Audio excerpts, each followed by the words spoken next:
नमस्कार।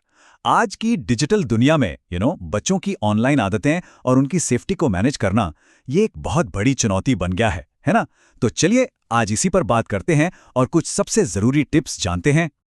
अच्छा, ये जो तस्वीर है, क्या ये कुछ जानी पहचानी सी लग रही है?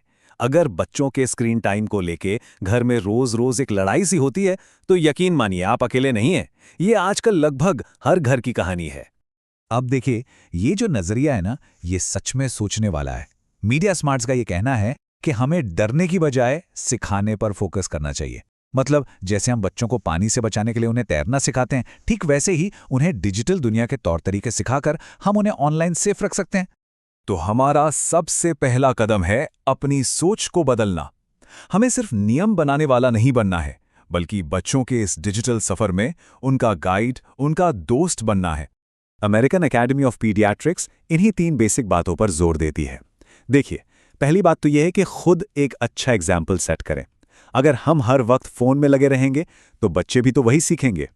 दूसरी बात, उन्हें स्क्रीन के बिना बाहर खेलने कूदने के लिए मोटिवेट करें। और तीसरा, जब वो स्क्रीन पर कुछ देख रहे हों, तो उनके साथ बैठें, उनके साथ जुड़ें, कोई गेम खेलें, कोई शो देखें। इससे आपका रिश्ता भी मजबूत होगा।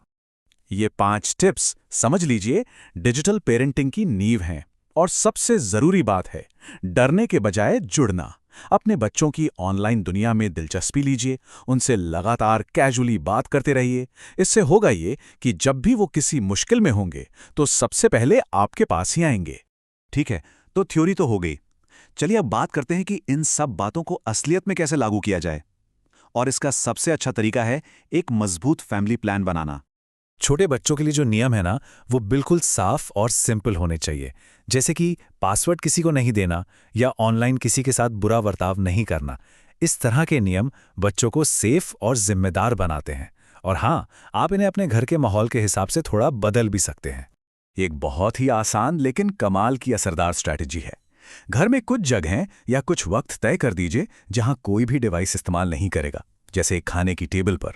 इससे क्या होता है, परिवार को एक दूसरे से बात करने का, जुड़ने का मौका मिलता है और बच्चों को भी स्क्रीन से जरूरी ब्रेक मिल जाता है। देखिए, कामयाब मीडिया प्लान वो होता है जिसमें बच्चे भी शामिल होते हैं। जब वो खुद नियम बनाने में मदद करते हैं, तो फिर उन्हें फॉलो करने की संभावना भी बढ़ जाती है। और हाँ, वक्त वक्त पर उनकी ऑनलाइन एक्टिविटीज और प्राइवेसी सेटिंग्स के बारे में बात करते रहना भी बहुत जरूरी है।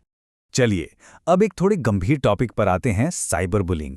ये एक ऐसी कड़वी सच्चाई है जिससे कई बच्चे गुजरते हैं और इसके बारे में जानना और पहले से तैयार रहना बहुत जरूरी है। तो साइबर बुलिंग आखिर है क्या चीज? देखिए, stopbullying.gov के हिसाब से ये सिर्फ मजाक मस्ती नहीं है। ये किसी को ऑनलाइन जानबूझकर परेशान करना है, धमकी देना है या बेइज्जत करना है। और ये टेक्स्ट मैसेज से लेकर सोशल मीडिया या गेमिंग प्लेटफॉर्म्स तक कहीं भी हो सकता है। ये जो आंकड़ा है ना, ये हमें इस प्रॉब्लम की गंभीरता दिखाता है। 16%। इसका मतलब है कि लगभग हर 6 में से 1 टीनेजर को इसका सामना करना पड़ा है। तो ये कोई छोटी मोटी बात नहीं है और इसीलिए इस पर ध्यान देना बहुत ही जरूरी हो जाता है। अच्छा, साइबर बुलिंग स्कूल की बुलिंग से ज्यादा खतरनाक क्यों मानी जाती है? पहली बात, क्योंकि ये लगातार होती है, 24 घंटे। इससे भागने की कोई जगह नहीं होती। दूसरी बात, ऑनलाइन पोस्ट की गई कोई चीज हमेशा के लिए रह सकती है, एक डिजिटल फुटप्रिंट की तरह। और तीसरी, क्योंकि ये अक्सर छिपकर होती है, तो इसका पता लगाना भी बहुत मुश्किल हो जाता है। तो अब जब हम इस समस्या को थोड़ा बेहतर समझ गए हैं, तो सवाल ये उठता है कि हम इसके बारे में कर क्या सकते हैं। चलिए, अब कुछ ठोस कदमों पर नजर डालते हैं। देखिए, किसी भी प्रॉब्लम को रोकने का सबसे अच्छा तरीका है बातचीत। लेकिन बात शुरू कैसे करें? डांटने या पूछताछ करने के बजाय आप इन सवालों से एक खुली और पॉजिटिव बातचीत शुरू कर सकते हैं। उनकी दुनिया में दिलचस्पी दिखाइए बस। कभी कभी क्या होता है कि बच्चे सीधे सीधे कुछ बताते नहीं हैं। ऐसे में इन चेतावनी वाले संकेतों पे ध्यान देना जरूरी हो जाता है।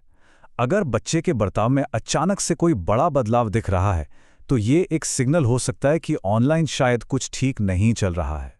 तो अगर पूरी बात का सार निकालें, तो सेफ डिजिटल पेरेंटिंग का मतलब क्या है? सीधा सा है, एक अच्छा रोल मॉडल बने, घर में साफ नियम बनाएं, बातचीत का दरवाजा हमेशा खुला रखें और अपने बच्चों के दोस्तों को जानें, चाहे वो ऑनलाइन हो या ऑफलाइन। तो अब इस सारी जानकारी को एक्शन में लाने का टाइम है। जरा सोचिए, इस हफ्ते वो एक छोटा सा कदम क्या होगा जो आप अपने परिवार की डिजिटल हेल्थ के लिए उठाएंगे? क्या वो एक नया नियम बनाना होगा या शायद बस एक नई तरह की बातचीत की शुरुआत? उम्मीद है कि ये सारी जानकारी आपके परिवार के इस डिजिटल सफर में जरूर काम आएगी। अगर आपको ये विश्लेषण फायदेमंद लगा तो इसे दूसरे पेरेंट्स के साथ शेयर करना ना भूलें। देखने के लिए बहुत बहुत धन्यवाद।